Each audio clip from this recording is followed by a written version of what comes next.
Hello? Hello? Hello guys. Mo na ang shit. I'm shy. Week 1, day 1 sa akong pag-try of powerlifting. Mura na siya bar building day.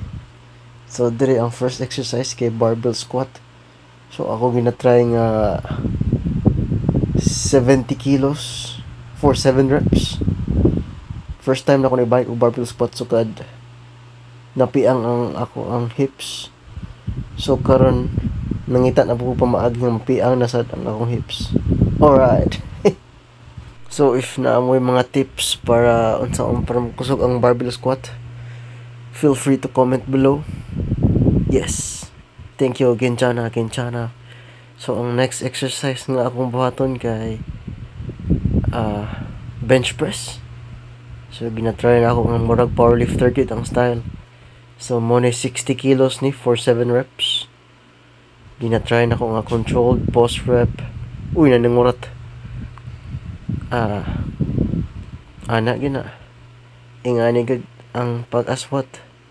So if na ay mga pro diha nga na mga tips kung saan para ma-reach og 100 kilos ang ilang bench press, feel free to comment kay kuha ko'y alamag. Ako ra jud ginatry nga sunod sa program nga akong ginasunod. Yeah. Diri kay nag-accessories na din ko pagkuman sa bench press. Shoulder press ko akong gipili kay seated shoulder press para mangusog ang akong shoulders.